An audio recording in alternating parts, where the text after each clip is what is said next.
Hello दोस्तों, आप सभी का स्वागत है हमारे यूट्यूब चैनल यूनिट का समझ। चलिए आज हम क्वेश्चन जो कि हिंदी का कराने जा रहे हैं वो श्रम विभाजन जाति प्रथा के हैं। जैसा कि आप लोग यहाँ देख रहे हैं श्रम विभाजन जाति प्रथा, तो इसमें जो दिया गया है ना श्रम विभाजन, ये प्रत्येक चैप्टर वाइज करके दिया गया है। इसको यदि आप देख लेते हैं तो आज के एग्जामिनेशन में कोई भी प्रश्न आपको छूटने वाला नहीं है। तो चलिए चैनल को पर नए हैं तो चैनल को सब्सक्राइब कर लीजिएगा, बेल आइकन को दबा लीजिएगा। यदि फेसबुक पेज पे है तो फेसबुक पेज को फॉलो जरूर कर लीजिएगा। चलिए हम एक एक करके क्वेश्चन देख लेते हैं, लेकिन हाँ चैनल को सब्सक्राइब जरूर कर लीजिएगा। क्वेश्चन नंबर पहला हम जो श्रम विभाजन और जाति प्रथा, श्रम विभाजन और जाति प्रथा के लेखक जो है कौन है? श्रम विभाजन और जाति प्रथा के लेखक कौन है? तो श्रम विभाजन और जाति प्रथा के लेखक है भीमराव अम्बेडकर। कौन है? भीमराव अम्बेडकर। चलिए अगला क्वेश्चन है, जो अगर इससे रिलेटेड लिरिक नहीं देखे हैं, लेखक के जन्म और लेखक के मरण और लेखक के नाम, तो आप उसको देख सकते हैं, जाकर के वीडियो अपलोड कर दिया गया है। अभी इसमें आता है भीमराव अम्बेडकर का जन्म कब हुआ था? तो भीमराव अम्बेडकर का जन्म जो होता है 14 अप्रैल 1891 ईस्वी को हुआ था। भीमराव अम्बेडकर का जन्म कब हुआ था? 1491 ईस्वी को हुआ था। Option number A is the correct answer. चलिए अगला क्वेश्चन हम लोग देख लेते हैं। क्वेश्चन नंबर 3, क्वेश्चन नंबर 3 जो कहा जा रहा है इसमें, क्वेश्चन नंबर 3, भीमराव अम्बेडकर का जन्म किस गांव में हुआ था? तो ये महू में हुआ था। किस गांव में हुआ था? तो महू मध्य प्रदेश में हुआ था। चलिए अगला क्वेश्चन हम देख लेते हैं। अगला क्वेश्चन जो हमारा कहा जा रहा है इसमें, जो भीमराव अम्बेडकर का जन्म कहाँ हुआ था? तो भीमराव अम्बेडकर महू मध्य प्रदेश में। बात वही आ गया, क्वेश्चन रिपीट कर गया है, हो सकता है किसी प्रकार से घुमा करके पूछ सकता है। अब आता अगला क्वेश्चन, जब अम्बेडकर का जन्म किस परिवार में हुआ था? तो अम्बेडकर का जन्म जो होता है दलित परिवार में हुआ था। किस परिवार में हुआ था? दलित परिवार में हुआ था। अगला क्वेश्चन है, अगला क्वेश्चन जो हमारा दिया गया है, डॉक्टर भीमराव अम्बेडकर के पिता का नाम क्या था? डॉक्टर भीमराव अम्बेडकर का पिता का नाम क्या था? तो यह है रामजी सकपाल। क्या था? रामजी सकपाल। अगला क्वेश्चन आ जाता है हमारा 15 नंबर क्वेश्चन जो कहा जा रहा है इसमें,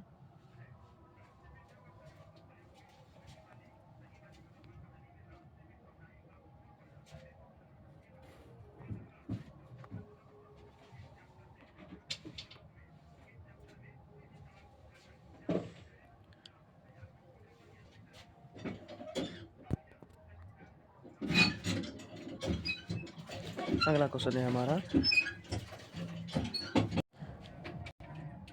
चलिए अगला क्वेश्चन जो हमारा, डॉक्टर अंबेडकर के माता का नाम क्या था? तो डॉक्टर अंबेडकर के जो माता का नाम था यह क्या था? डॉक्टर अंबेडकर का नाम भीमाबाई। क्या था?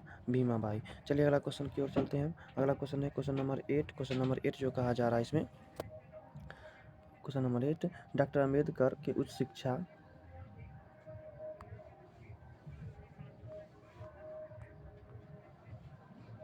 डॉक्टर अंबेडकर के उच्च शिक्षा, डॉक्टर अंबेडकर की उच्च शिक्षा के लिए कहाँ गए थे? तो डॉक्टर अंबेडकर जो उच्च शिक्षा के लिए कहाँ चले गए थे? तो ये न्यूयॉर्क चले गए थे। कहाँ चले गए थे? न्यूयॉर्क चले गए थे।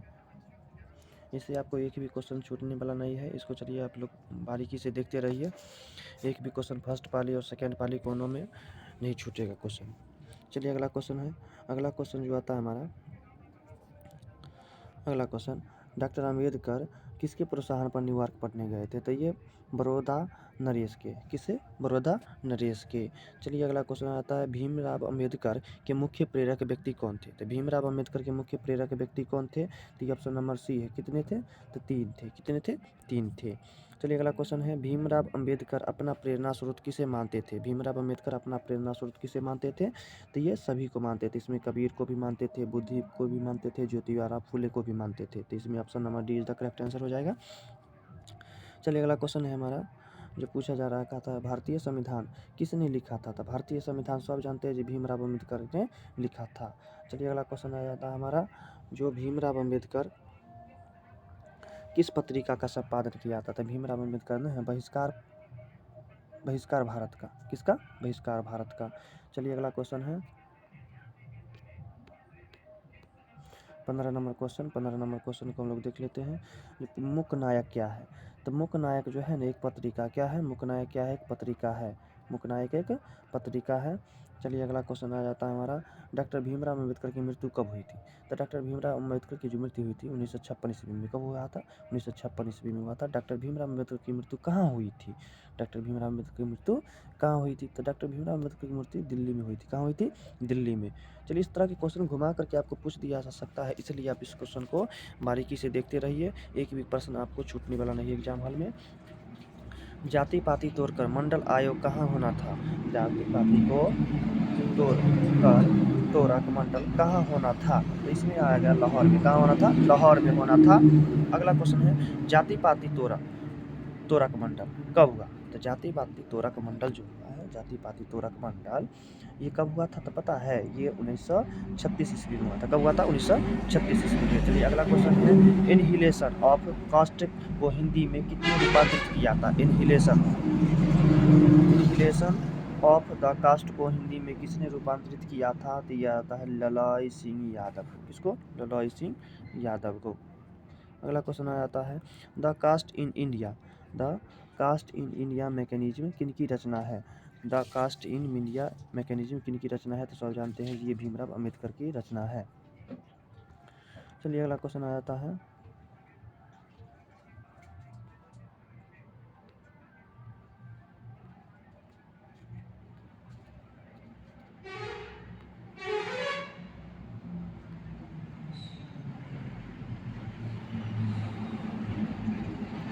अगला क्वेश्चन है जेनेसिस एंड द डेवलपमेंट किनकी रचना थी? ये भीमराव अम्बेडकर की है। किसकी है? भीमराव अम्बेडकर की है। चलिए अगला क्वेश्चन जानते हैं हम लोग। अगला क्वेश्चन जो है यहाँ पे द अनटचेबल किनकी रचना है? तो द अनटचेबल जो है इनकी रचना है, भीमराव अम्बेडकर की। याद रख लीजिएगा, ये सब क्वेश्चन मोस्ट भी हो सकता है, तो इस प्रकार से क्वेश्चन दिया जा सकता है।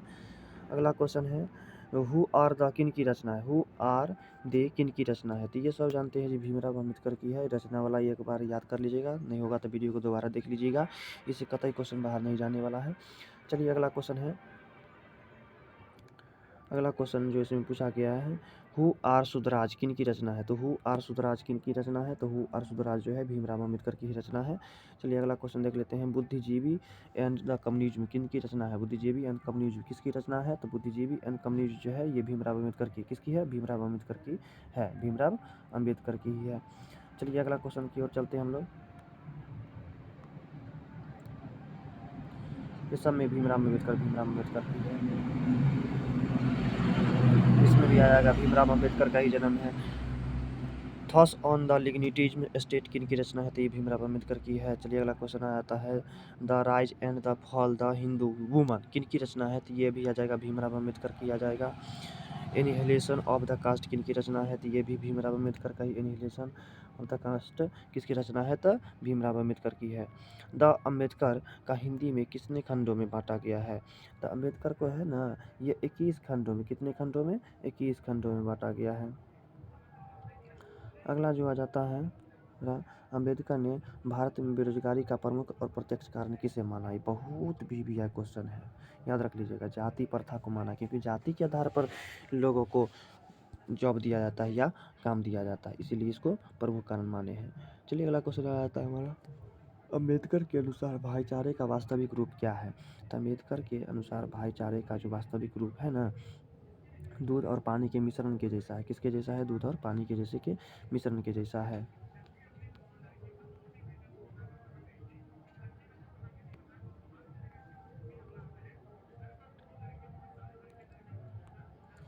चलिए अगला क्वेश्चन जो आ जाता है भाईचारे का दूसरा नाम क्या है? तो भाईचारे का जो दूसरा नाम कौन सा है? तो भाईचारे का दूसरा नाम लोकतंत्र। क्या है? लोकतंत्र है। चलिए अगला क्वेश्चन हम लोग देख लेते हैं। क्वेश्चन नंबर 35 जो है क्वेश्चन नंबर भारत में जाति प्रथा का मुख्य कारण क्या है? तो ये भी अभी जानते हैं जी, जाति प्रथा का मुख्य कारण बेरोजगारी है और श्रम विभाजन का जाति प्रथा है। याद रखिए, दोनों क्वेश्चन में है अंतर, याद रख लीजिएगा। चलिए अगला क्वेश्चन जानते हैं हम श्रम विभाजन जाति प्रथा गद कौन सी विद्या है? तो जाति प्रथा इसका भी हम भाषण है, संभाषण है, सभी ट्रिक हम दे चुके हैं। अगर आप चैनल पर नए हैं तो चैनल को सब्सक्राइब कर लीजिए, और इस वीडियो को आप नहीं देखे हैं तो इससे पहले वाले वीडियो को हिंदी का 5 सेट अपलोड हो चुका है, उसको भी आप देख सकते हैं।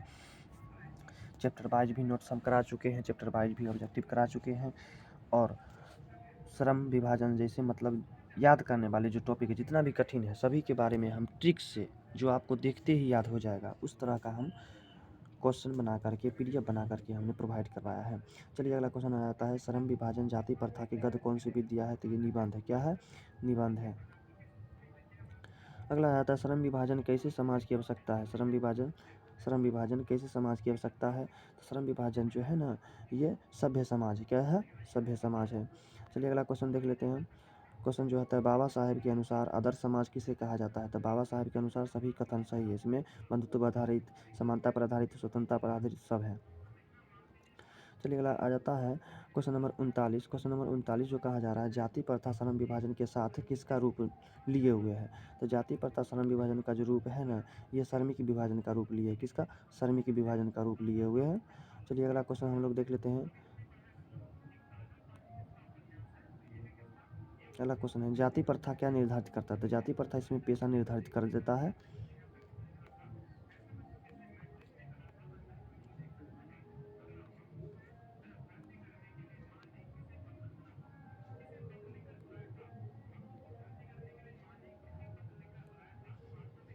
जाति प्रथा सबसे बड़ा दोष क्या है? तो ये पेशे पर निर्धारित करना हो जाता है। ये सबसे बड़ा दोष इसका यही है। चलिए अगला क्वेश्चन आ जाता है हमारा। अगला क्वेश्चन जो है, आर्थिक पहलू के हानिकारक क्या है? तो आर्थिक पहलू क्या है? जाति प्रथा है। क्या है? जाति प्रथा है। अगला क्वेश्चन आ जाता है क्वेश्चन नंबर, जाति प्रथा में बेरोजगारी डैश का कारण है? तो ये प्रत्यक्ष और अप्रमुख दोनों कारण बना हुआ है। चलिए अगला क्वेश्चन की ओर चलते हैं हम। अगला क्वेश्चन जो कहता है, लेखक को इस युग में कहाँ पर विडंबना दिखाई दिया है? तो जातिवाद में। कहाँ पर? जातिवाद में। चलिए अगला क्वेश्चन आ जाता है,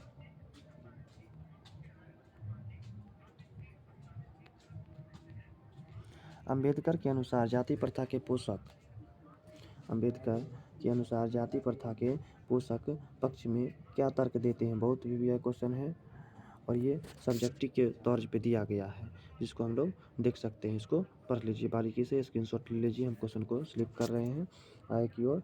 अगर नहीं देखे हैं तो चैनल पर जाइए, इससे अच्छा वीडियो भी अपलोड हो चुका है। अगर इसको भी लेना है तो स्क्रीनशॉट आप पॉज करके वीडियो को ले सकते हैं। भारतीय समाज में श्रम विभाजन को स्वाभाविक रूप क्यों नहीं कहा जा सकता है? देखिए, पॉज कर लीजिए वीडियो को, स्क्रीनशॉट ले लीजिए और देखते रहिएगा। चलिए अगला क्वेश्चन है क्वेश्चन नंबर 4। इसको भी आप कर सकते हैं। क्वेश्चन नंबर 5, इसको भी कर सकते हैं आप। चलिए क्वेश्चन नंबर 6 आप करते रहिए स्क्रीनशॉट, क्वेश्चन को स्लिप करते जा रहे हैं। चलिए अब अगला क्वेश्चन जो आ जाता है हमारा, क्वेश्चन नंबर 7 है।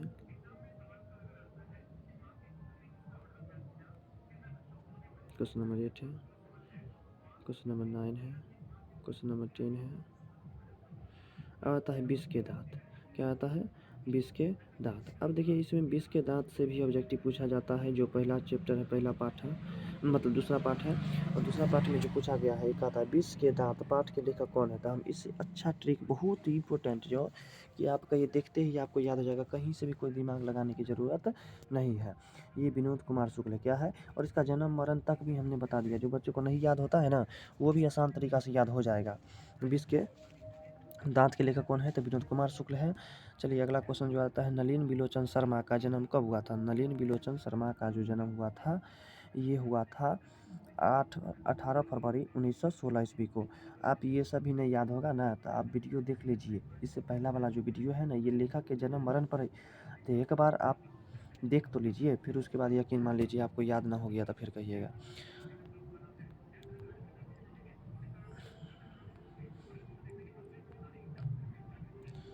चलिए अगला क्वेश्चन आता है, नलिनी बिलोचन शर्मा के पिता का नाम क्या था? तो ये नलिनी बिलोचन शर्मा के जो पिता का नाम था, ये राम अवतार शर्मा था। क्या था? राम अवतार शर्मा था।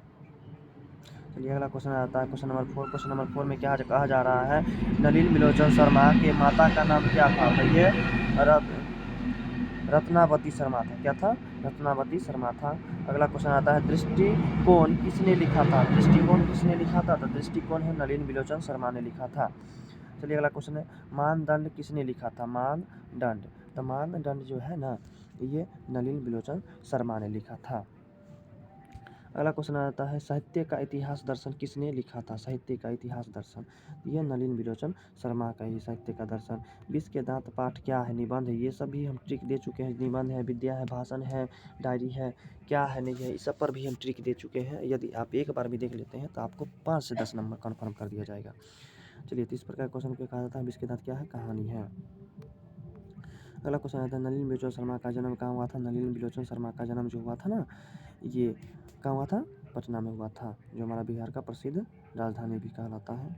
चलिए अगला क्वेश्चन आता है, सेन साहब की कितनी लड़कियाँ थी? सेन साहब के टोटली कितनी लड़कियाँ थी? तो सेन साहब के 5 लड़कियाँ थी। कितनी थी? 5 लड़कियाँ थी। चलिए अगला क्वेश्चन है, खोखा का दूसरा नाम क्या है? तो खोखा का जो दूसरा नाम है ना, ये सब लोग जानते हैं, जो चैप्टर पढ़े होंगे, कासू है। कासू किसका पुत्र था? कासू सेन साहब का पुत्र न था, सेन साहब का। यहाँ पे मदन नहीं ने पूछा है, तो मदन पूछता तो ये गिरधर लाल का हो जाता। अगला क्वेश्चन है, गिरधर लाल सेन साहब के फैक्ट्री में क्या था? गिरधर लाल सेन साहब के फैक्ट्री में क्या था? तो ये किरानी था। क्या था? किरानी था। चलिए अगला क्वेश्चन है, मदन किसका बेटा था? मदन किसका बेटा था? तो ये गिरधर लाल का था। किसका था? गिरधर लाल का था। गिरधर लाल का था। चलिए अगला क्वेश्चन है, खोखा किन मामलों में अपवाद था? खोखा किन मामलों में अपवाद था? तो खोखा घर के नियम की धज्जियां उड़ाने में, तोड़ फोड़ करने में, बदमाशी करने में अपवाद था। अगला क्वेश्चन है, खोखा के दांत किसने तोड़े? हाँ आ गया ना। तो खोखा और मदन में एक बार झगड़ा हो जाता है। जो छोटा सा बच्चा है, खेलने के चक्कर में झगड़ा कर लेता है और मदन ने ही खोखा का दांत तोड़ डालता है। चलिए अगला क्वेश्चन देख लेते हैं हम। क्वेश्चन नंबर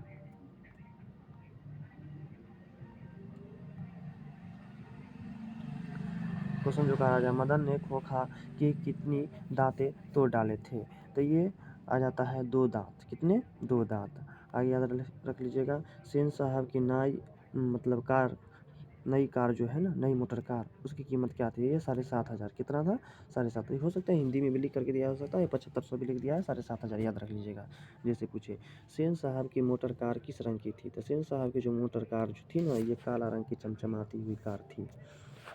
सेन साहब खोखा को क्या बनाना चाहते थे? तो सेन साहब जो है ना, खोखा को इंजीनियर बनाना चाहते थे। क्या बनाना चाहते थे? इंजीनियर बनाना चाहते थे। अगला क्वेश्चन है हमारा, सेन साहब की आंखों का तारा कौन है? तो सेन साहब की आंखों का तारा जो है ना, ये खोखा है। क्या है? खोखा है। अगला क्वेश्चन, सेन साहब किस तरह के आदमी थे? तो सेन साहब जो है ना, ये तानाशाह टाइप के आदमी थे। अगला क्वेश्चन हमारा, मदन और कासू के बीच झगड़े का क्या कारण था? तो मदन और कासू के बीच जो झगड़े का कारण, ये लट्टू खेलने, हम इससे जस्ट पीछे पड़ा है, जो खेलने के चक्कर में, तो क्या खेल था? तो लट्टू नचाने के चक्कर में गली में लट्टू नचा रहा होता है मदन अपने दोस्तों के साथ, उसके बीच में ये कासू चल जाता है और कहता है मैं भी खेलेगा। उसको नहीं खेलने देता है, इसी बीच में वो एक धप्पड़ लपेट देता है। अगला क्वेश्चन है, जो मदन के लिए क्या खाना मामूली बात है? तो मदन के लिए जो है ना, ये मार खाना मामूली बात है। अगला क्वेश्चन आता है, झोपड़ी और महल की लड़ाई में अक्सर कौन जीतता है? तो झोपड़ी और लड़ाई के महल में अक्सर जो है ना, ये महल वाले जीतते हैं, क्योंकि महल वाले का सपोर्ट करने वाले क्या होते हैं? झोपड़ी वाले ही होते हैं। ये वाला भी सब्जेक्टिव क्वेश्चन आएगा। अगला क्वेश्चन है, देख लीजिए यहाँ पे जो पूछा गया है, मोटर कार को अगर खतरा है तो किससे है? मोटर कार को खतरा है तो किससे है? तो कासू से। किससे? कासू से है।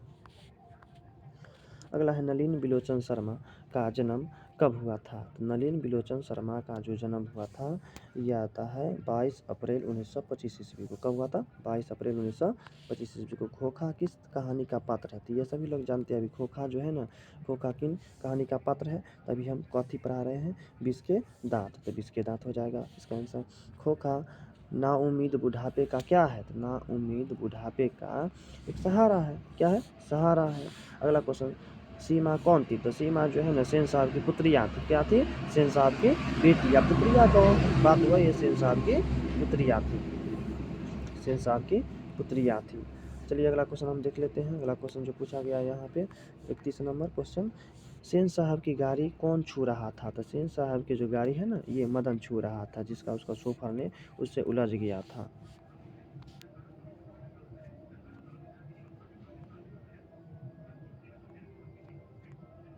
चलिए अगला क्वेश्चन की ओर चलते हैं हम।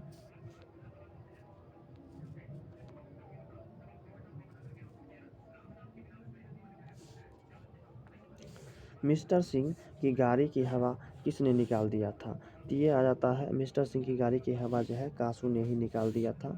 दोनों गाड़ी का हवा निकाल दिया था। और कासू मदन के साथ किस खेल में मतलब शामिल होना चाहता था? तो ये अभी जानते हैं, जो अभी जस्ट हम पीछे पढ़ाए हैं जी, ये लट्टू के खेल में। किसके खेल में? लट्टू के खेल में शामिल होना चाहता था। किसने मदन को एक घुसा रसीद कर दिया? तो किसने मदन को एक घुसा रसीद कर दिया था? तो ये आता है खोखा ने। किसको? खोखा ने आ जाएगा, जिसके कारण मदन ने खोखा को 2-2 दांत तोड़ डाले।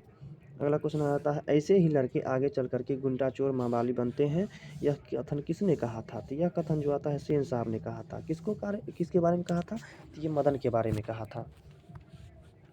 अगला क्वेश्चन है हमारा, सेन साहब किस कहानी के पात्र हैं? सेन साहब किस कहानी के पात्र हैं? तो सेन साहब अभी जस्ट बताए हैं, 20 के दांत कहानी के पात्र हैं। सेन साहब किस कहानी के पात्र हैं? 20 के दांत है। अगला क्वेश्चन आ जाता है हमारा, स्वास्थ्य लाभ के लिए पुत्रियों को क्या सिखाया गया था? स्वास्थ्य लाभ के लिए पुत्रियों को क्या सिखाया गया था? तो ये खेलना सिखाया गया था। क्या करना? खेलना सिखाया गया था। अगला क्वेश्चन है, खोखा खोखी का अर्थ क्या होता है? तो देखिए दूसरा भाषा है, लेकिन खोखा खोखी का होता है पुत्र पुत्री या भाई बहन होता है, याद रख लीजिएगा। अगला क्वेश्चन है, सोफर का अर्थ क्या होता है? तो सोफर का अर्थ ड्राइवर होता है। बहुत भी क्वेश्चन याद रख लीजिएगा, सोफर का अर्थ ड्राइवर होता है। ये भी क्वेश्चन है। चलिए अगला क्वेश्चन आ जाता है हमारा सब्जेक्टिव में। सब्जेक्टिव है।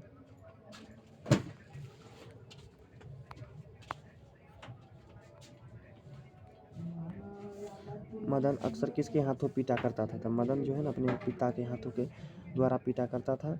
अगला क्वेश्चन आ जाता है हमारा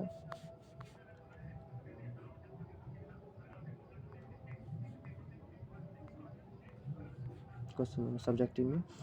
पहला क्वेश्चन है, आपके दृष्टि से इस कहानी का नायक कौन है? इस कहानी का नायक कौन है? तो इसको देखिए, हम वीडियो को रोक करके आप पॉज कर लीजिए, आपको सेम टू सेम क्वेश्चन आने वाला है। वीडियो को पॉज करते हैं और आप इसको स्क्रीनशॉट लीजिए और इसको रट जाइए। चलिए अगला क्वेश्चन नंबर 2, मदन का हक्का बक्का क्यों बंद हो गया था? याद रख लीजिए, मदन का जो हक्का बक्का है ना, क्यों बंद हो गया था? अगला क्वेश्चन है, मदन का हक्का बक्का बहुत भी है क्वेश्चन है, मदन का हक्का बक्का क्यों बंद हो गया था? ये भी मस्ट भी है क्वेश्चन है, इसको आप लोग देख लीजिए बारीकी से। अगला क्वेश्चन है, कासू यानी खोखा के 5 बहनें का नाम बताना है। तो 5 बहनें कौन थी? कासू के 5 बहनें निम्नलिखित है, रजनी, सीमा, आलो, शेफाली और आरती। ये 5 बहनें हैं। अगला आ जाता है, सेन साहब अपने बेटे कासू को क्या बनाना चाहते थे? तो सेन साहब अपने बेटे कासू को क्या बनाना चाहते थे? तो ये देख लीजिए, इंजीनियर, बिजनेसमैन, डॉक्टर बनाना चाहते हैं। चलिए इस तरह का अगला क्वेश्चन देख लेते हैं। देखिए क्वेश्चन है, झोपड़ी और महल में लड़ाई अक्सर कौन जीतते हैं? तो ये सब जानते हैं जो महल वाले ही जीतते हैं। क्यों? ये भी आपको बात पता है, और क्योंकि महल वाले का सपोर्ट कौन करते हैं? तो झोपड़ी वाले ही कर देते हैं, इसलिए। चलिए अगला क्वेश्चन आ जाता है हमारा, कासू और मदन के बीच लड़ाई कैसी थी? तो कासू और मदन के बीच लड़ाई हड्डी और मांस की थी, और बंगले और पिल्ले गली के कुत्ते की लड़ाई थी। गिरधर लाल कौन था? गिरधर लाल कौन था? तो आप लोग जानते हैं जी, गिरधर लाल मदन के पिता था, जो सेन साहब के यहाँ फैक्ट्री में किरानी था। अगला क्वेश्चन है, खोखा किन मामलों में अपवाद था? खोखा किन मामलों में अपवाद था? तो खोखा तोड़ फोड़ के मामले में घर के नाजायज बच्चे के लिए अपवाद था। अगला क्वेश्चन है, सेन साहब के परिवार में बच्चों के पालन पोषण के लिए किया जाना लिंग आधारित भेदभाव को अपने शब्दों में लिखना है। अगला क्वेश्चन है, कासू और मदन के बीच झगड़े का क्या कारण था? जान भी करते हैं।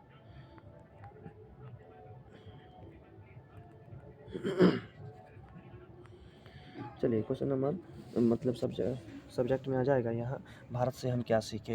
ये चैप्टर नंबर 3 है, इसको आप लोग देखिए बारीकी से, पूरा का पूरा अभी हम सभी चैप्टर का कराने जा रहे हैं, इसको आप बारीकी से देखते रहिए। भारत से हम क्या सीखे के लेखक कौन है? ये भी ट्रिक से हम याद करवाए हुए, मैक्स मुलर। क्या है? मैक्स मुलर है। अगला क्वेश्चन है, अभी पूछा जाएगा जब भाषण क्या सीखे, ये क्या है? भाषण है, निबंध है, कहानी है, इसका भी ट्रिक हम दे चुके हैं। इसको आप नहीं देखे हैं तो जा करके देख लीजिए, ताकि पल पल का अपडेट आप सही तक पहुँचता रहेगा। चलिए अगला क्वेश्चन आ जाता है, अगला जो क्वेश्चन है हमारा, भारत से हम क्या सीखे पाठ को हिंदी में रूपांतरित किसने किया था? तो ये आ जाता है भवानी शंकर त्रिवेदी। किसने? भवानी शंकर त्रिवेदी। अगला आ जाता है हमारा, मैक्स मुलर कहाँ के रहने वाले थे? ये भी क्वेश्चन को आप लोग देख लीजिए, मैक्स मुलर कहाँ के रहने वाले थे? मैक्स मुलर जर्मनी के रहने वाले थे। कहाँ के रहने वाले थे? जर्मनी के रहने वाले थे। अगला क्वेश्चन आ जाता है, अगला क्वेश्चन है, मैक्स मुलर का जन्म कहाँ हुआ था? मैक्स मुलर का जन्म हुआ था ना डेसाउ जर्मनी में हुआ था। कहाँ हुआ था? डेसाउ जर्मनी में हुआ था। आता है मैक्स मुलर का जन्म कब हुआ था? तो मैक्स मुलर का जन्म जो है ना, मैक्स मुलर का जन्म ये आ गया था हमारा ए, ऑप्शन नंबर ए, 6 दिसंबर 1827 इसका जन्म मरण भी हम बता चुके हैं। आप नहीं देखे तो जाकर के वीडियो को देख लीजिए। मैक्स मुलर की मृत्यु कब हुई थी? इसका भी ट्रिक हमने दे चुका है। ये 28 अक्टूबर 1900 ईस्वी को हो गया था इसका निधन।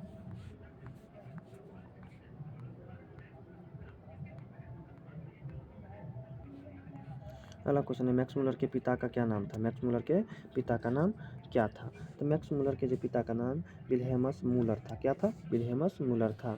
अगला क्वेश्चन है मैक्स मुलर कितने साल के थे। तो मैक्स मुलर कितने साल के थे। याद रखिए मैक्स मुलर कितने साल के थे, तो उनके पिता का मृत्यु कब हो गई थी। तो ये पूछा गया 4 वर्ष के था ना मैक्स मुलर, तो उनके पिता की मृत्यु हो गया था। अगला क्वेश्चन आ जाता है हमारा लिपजिंग विश्वविद्यालय में मैक्स मुलर ने किस भाषा का अध्ययन किया था। तो लिपजिंग विश्वविद्यालय में संस्कृत भाषा का, किस भाषा का? संस्कृत भाषा का। बहुत भी यह क्वेश्चन है, याद कर लीजिएगा। चलिए अगला क्वेश्चन हम लोग देख लेते हैं। अगला क्वेश्चन जो आता है हमारा किस विश्वविद्यालय में मैक्स मुलर संस्कृत की पढ़ाई था। अभी ये जस्ट बताए हैं लिपजिंग, कौन? लिपजिंग विश्वविद्यालय है। चलिए अगला क्वेश्चन हम लोग देख लेते हैं। अगला क्वेश्चन की ओर चलते हैं। मेघदूत नामक पुस्तक का अनुवाद किसने करवाया था। ये भी बहुत VVI क्वेश्चन है। तो मेघदूत भाषा का जर्मन भाषा में करवाया था किसने? जर्मन भाषा में। चलिए अगला क्वेश्चन है मेघदूत नामक पुस्तक का जर्मन भाषा में अनुवाद किसने करवाया था। ये भी ऑप्शन अभी जस्ट ही देखे, इसका आ जाएगा मैक्स मुलर। कौन आ जाएगा? Max Muller. चलिए कठ और केन उपनिषद का अनुवाद मैक्स मुलर ने किस भाषा में करवाया था। कठ और केन, तो कठ और मतलब किस भाषा में करवाया था। तो ये आ जाएगा जर्मन भाषा में। किस भाषा में? तो जर्मन भाषा में आ जाएगा। चलिए अगला क्वेश्चन आ जाता है हमारा। अगला क्वेश्चन जो है हमारा हितोपदेश का जर्मन भाषा में अनुवाद किसने करवाया था। हितोपदेश का जर्मन भाषा में मैक्स मुलर ने करवाया था। किसने करवाया था? मैक्स मुलर ने। हितोपदेश का जर्मन भाषा में अनुवाद किसने करवाया था। ये भी आ जाएगा मैक्स मुलर ने आ जाएगा। किसका आ जाएगा? मैक्स मुलर का आ जाएगा। भारत से हम क्या सीखे, कौन सी विद्या, अभी जस्ट हम बताए थे। भारत से हम क्या सीखे, ये भाषण है। और इससे क्वेश्चन रहता ही रहता है, भाषण है। और इसको आप ट्रिक से भी याद कर सकते हैं। वीडियो अच्छा लगे तो मेरे दोस्त चैनल को सब्सक्राइब कर दीजिएगा और बेल आइकन को दबा दीजिएगा और दोस्तों के साथ शेयर और कमेंट जरूर कर दीजिएगा। और अगला आ जाता है महारानी विक्टोरिया के नाइट की उपाधि किसने दिया था, मतलब उपाधि प्रदान की थी। तो ये आ जाएगा मैक्स मुलर। के कौन आ जाएगा? मैक्स मुलर ही आ जाएगा।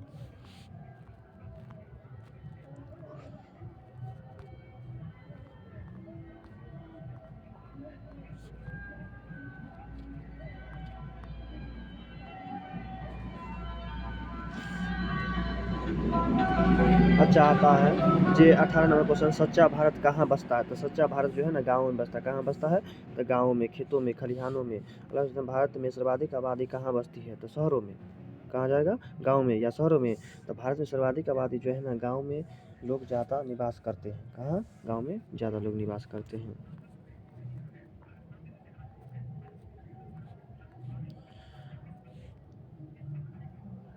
अगला क्वेश्चन मैक्स मुलर के अनुसार सर्वाधिक संपदा और प्राकृतिक सौंदर्य से परिपूर्ण कौन सा देश है। इसमें जाएगा भारत। कौन सा है? भारत। मैक्स मुलर ने कठ और केन उपनिषद का अनुवाद किस भाषा में किया था। कठ और केन का मैक्स मुलर ने ये जर्मन भाषा में करवाया था। किस भाषा में? जर्मन भाषा में करवाया था। चलो अगला क्वेश्चन आता है प्लेटो का संबंध किस देश से है। प्लेटो का संबंध, तो प्लेटो का संबंध जो है ना ये यूनान देश से। किस देश से है? तो यूनान देश से है। अगला क्वेश्चन में प्लेटो और कांट थे। तो प्लेटो और कांट क्या थे? महान दार्शनिक था। क्या था? महान दार्शनिक था। महान दार्शनिक था। चलो अगला क्वेश्चन आ जाता है वॉरेन हेस्टिंगस था। तो वॉरेन हेस्टिंगस क्या था इसमें देखना है। तो वॉरेन हेस्टिंगस तो भारत का गवर्नर जनरल था। क्या था? भारत का गवर्नर जनरल था। अगला क्वेश्चन आता है किसे वाराणसी के पास सोने के सिक्के से भरा एक घड़ा मिला था। बहुत इंपॉर्टेंट क्वेश्चन है ये। आ जाएगा ऑप्शन वॉरेन हेस्टिंगस। क्या आ जाएगा? Warren Hastings. याद रख लीजिएगा। दारिस क्या है? तो दारिस एक सोने से भरा घड़ा था। क्या था? दारिस एक सोने से भरा प्राचीन काल का सिक्का है। अगला आता है कितने दारिस नामक सोने के सिक्के मिले थे। कितने, ये भी पूछा जाएगा। तो ये आ जाएगा 172। 172। अगला क्वेश्चन है संस्कृत भाषा और यूरोपियन भाषण का तुलनात्मक व्याख्यान किसने दिया था। तो ये आ जाएगा मैक्स मुलर ने। किसने? मैक्स मुलर आ जाएगा। कौन आ जाएगा? Max Muller. अगला क्वेश्चन है पारसियों का धर्म नाम क्या है। तो पारसियों का जो धर्म नाम है ना ये ऑप्शन नंबर डी आ जाएगा। जरथुस्त्र आ जाएगा। जरथुस्त्र। अगला क्वेश्चन है हमारा जनरल कनिंघम का संबंध किससे था। तो जनरल कनिंघम का संबंध जो था ये पुरातत्व से था। किससे था? पुरातत्व से था। नालंदा विश्वविद्यालय कहाँ पर स्थित है। नालंदा विश्वविद्यालय कहाँ पर स्थित है। दिया जाएगा बिहार में। नालंदा विश्वविद्यालय कहाँ है? बिहार में।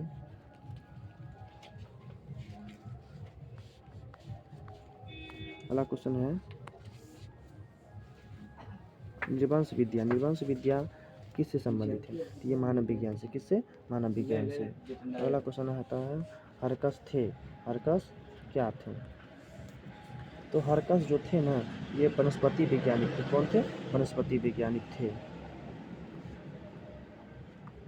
अगला अब आ जाता है इसमें सब्जेक्टिव भी है, ऑब्जेक्टिव भी है, इसको आप लोग बारीकी से देखते रहिए। आता है सर विलियम जोन्स ने भारत की यात्रा कब की थी? सर विलियम जोन्स ने भारत की यात्रा कब किया था? 1783 ईस्वी में किया था। अगला आता है मुंडा किस देश की जाति है? तो मुंडा किस देश की जाति है? ये आ जाएगा हमारा भारत। मुंडा कहाँ की जाति है? तो भारत की जाति है। प्रश्न मानव का अर्थ क्या होता है? तो ये होता है प्राचीन मानव। क्या होता है? प्राचीन मानव है, याद रख लीजिएगा। चलिए अब भारत से हम क्या सीखेगा सब्जेक्टिव हम देख लेते हैं। तो भारत से हम क्या सीखे सब्जेक्टिव जो आ जाता है हमारा इसमें, इसको स्क्रीनशॉट आप लोग ले सकते हैं।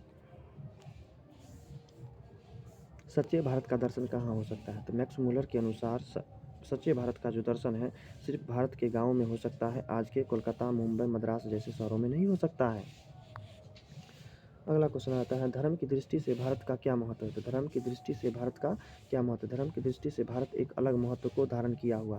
भारत देश ही धर्म का वास्तविक उद्भव है, विकास है, यह वैदिक धर्म का। इसको स्क्रीनशॉट आप ले सकते हैं, नहीं तो वीडियो लंबा हो जाएगा।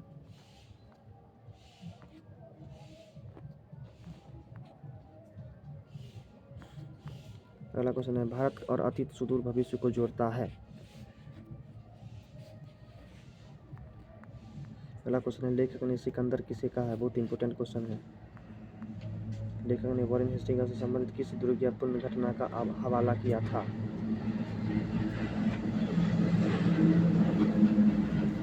अब आता है नाखून क्यों बढ़ते हैं? तो नाखून क्यों बढ़ते हैं क्या उसका ऑब्जेक्टिव हम लोग देखते हैं, नाखून क्यों बढ़ते हैं। चलिए पहला क्वेश्चन है, इसमें आता है ललित निबंध। अब इसमें ललित निबंध है, तो ललित निबंध क्या है? तो ये नाखून क्यों बढ़ते हैं, ये अभी वीडियो हमने अपलोड किया है, वो भी ट्रिक से, जिसमें निबंध है, भाषण है, संभाषण है या कहानी, सभी चीज़ को बारीकी से बतलाया गया। यदि आप नहीं देखे हैं तो उसको जा करके देख लीजिए। इसमें अगला क्वेश्चन आता है नाखून क्यों बढ़ते हैं, यह निबंध किसने लिखा था? तो ये हजारी प्रसादी द्विवेदी ने। किसने? हजारी प्रसादी द्विवेदी ने।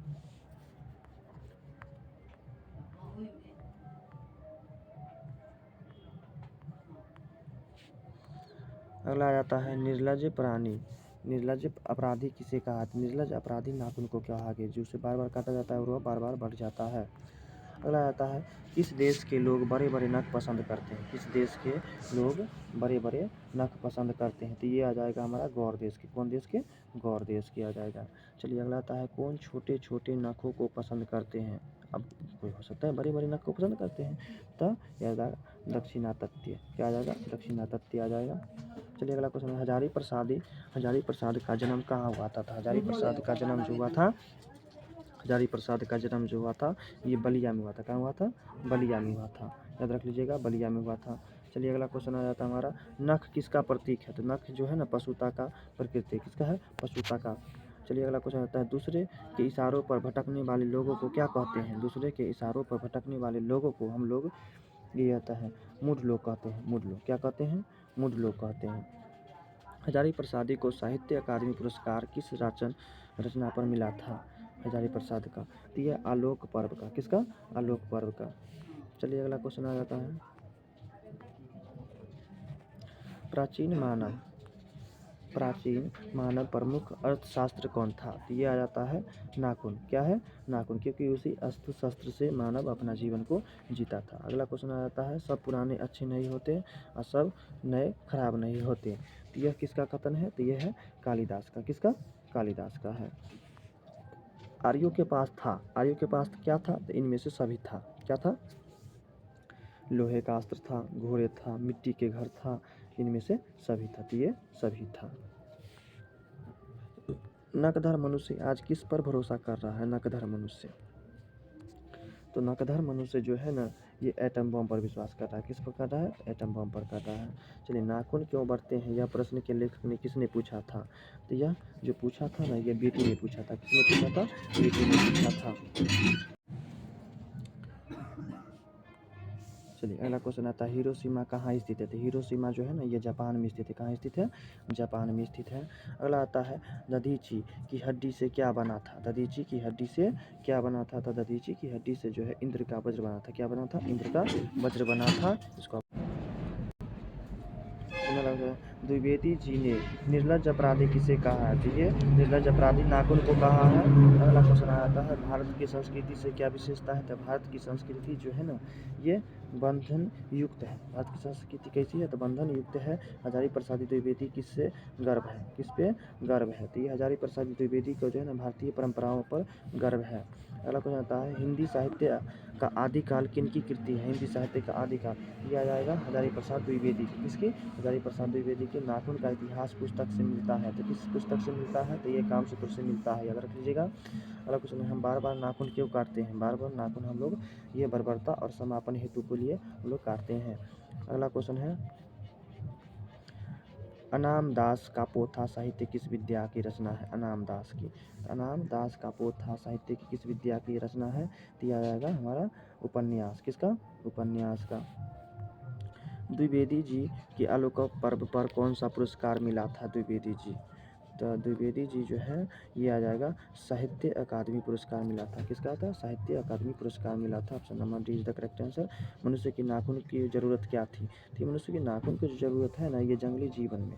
कब था? जंगली जीवन में। असुरों के पास नहीं थे। असुरों के पास क्या नहीं थे? लोहे के अस्त्र नहीं थे। इसी कारण से ये सब इसका यूज किया करते थे। अगला क्वेश्चन आता है कितने वर्ष पहले भारतीय नाखूनों के उनके संवारता हो गए। तो ये आप लोग देख सकते हैं जैसे कि दिया गया है 2000 वर्ष पहले। किसके? 2000 वर्ष पहले। कौन नाखून को जिलाया जा रहा है। जिलाया जा रहा है प्रकृति। प्रकृति के अनुसार से नाखून बढ़ता है।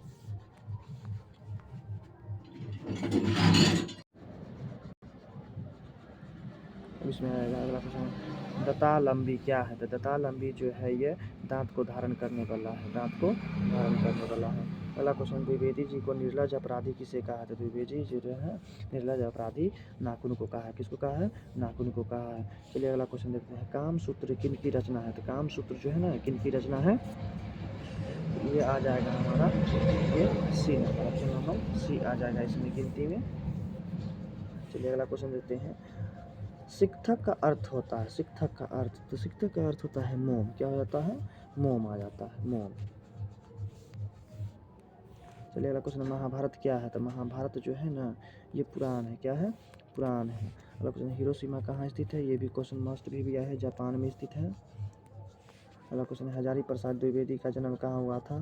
तो ये आ जाएगा हमारा ऑप्शन नंबर सी बलिया उत्तर प्रदेश में। कहाँ हुआ था। तो बलिया उत्तर प्रदेश में हुआ था।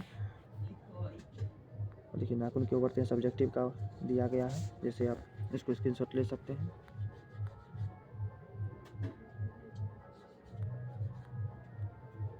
वीडियो को पॉज कीजिए, स्क्रीनशॉट ले लीजिए।